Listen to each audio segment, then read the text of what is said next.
మహిమయు ఘనతయు పొందనర్హుడునైన యేసు ప్రభుల వారి యొక్క అతి పరిశుద్ధమైన నామములో మీ అందరికీ వందనాలు. మత్తయి సువార్త 17వ అధ్యాయము 27 వచనములను కంఠస్థము చేయడానికి దేవుడు నాకు అనుగ్రహించిన తన కృపను బట్టి దేవునికి మహిమ కలుగునుగాక. ఆమెన్.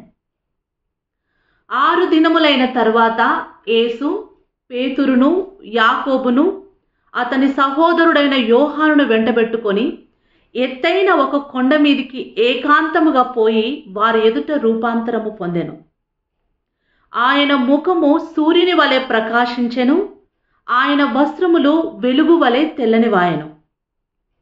ఇదిగో, మోషేయు ఏలియాయు వారికి కనబడి ఆయనతో మాటలాడుచుండిరి. అప్పుడు పేతురు, ప్రభువా, మనము ఇక్కడ ఉండుట మంచిది. నీకిష్టమైతే ఇక్కడ నీకు ఒకటియు, మోషేకు ఒకటియు, ఏలియాకు ఒకటియు 3 పర్ణశాలలు కట్టుదునని యేసుతో చెప్పెను. అతడు ఇంకను మాటలాడుచుండగా ఇదిగో, ప్రకాశమానమైన ఒక మేఘము వారిని కమ్ముకొనెను. ఇదిగో, ఈయన నా ప్రియ కుమారుడు, ఈయన యందు నేను ఆనందించుచున్నాను. ఈయన మాట వినుడని ఒక శబ్దము ఆ మేఘములో నుండి పుట్టెను. శిష్యులు ఈ మాట విని బోర్లబడి మిక్కిలి భయపడగా యేసు వారి యొద్దకు వచ్చి వారిని ముట్టి, లెండి, భయపడకుడని చెప్పెను. వారు కన్నులెత్తి చూడగా యేసు తప్ప మరి ఎవరునూ వారికి కనబడలేదు. వారు కొండ దిగి వచ్చుచుండగా, మనుష్య కుమారుడు మృతులలో నుండి తిరిగి లేచి వరకు ఈ దర్శనము మీరు ఎవరితోనూ చెప్పకూడని యేసు వారికి ఆజ్ఞాపించెను.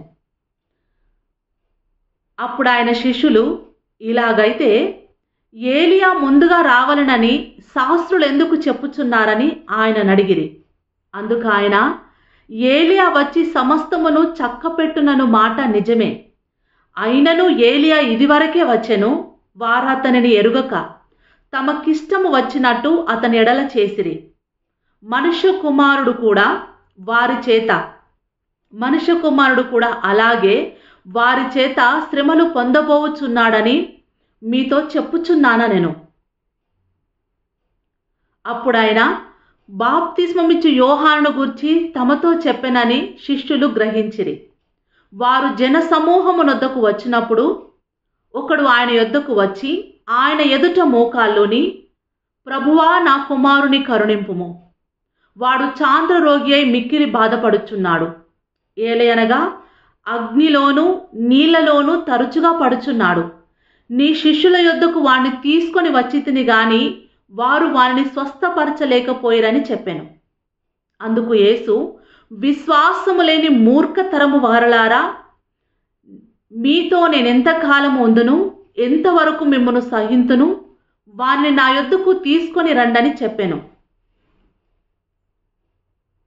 అంతట యేసు ఆ దయ్యమును గద్దింపగా అది వారిని వదిలిపోయెను. ఆ గడియ నుండి ఆ చిన్నవాడు స్వస్థత నొందెను. తరువాత శిష్యులు ఏకాంతముగా యేసునొద్దకు వచ్చి, మేమెందుచేత దానిని వెళ్ళగొట్టలేకపోతేమని అడిగిరి. అందుకు ఆయన, మీ అల్ప విశ్వాసము చేతనే. మీకు ఆవగింజంత విశ్వాసము ఉండెడలా ఈ కొండను చూచి ఇక్కడ నుండి అక్కడికి పొమ్మనగానే అది పోవును. మీకు అసాధ్యమైనది ఏదీ ఉండదని నిశ్చయముగా మీతో చెప్పుచున్నానని వారితో అనెను.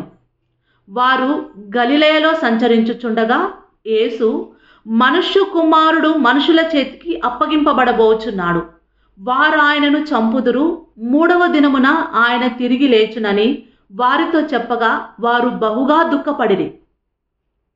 వారు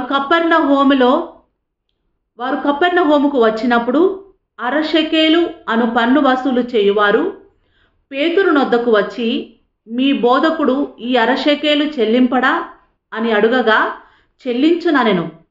అతడు ఇంటిలోనికి వచ్చి మాటలాడక మునిపే యేసు ఆ సంగతినెత్తి, సీమోను, నీకేమి తోచుచున్నది? భూరాజులు సుంకమును పన్నును ఎవరి యొద్ద వసూలు చేయుదురు? కుమారుల యొద్దనా, అన్యుల యొద్దనా అని అడిగెను.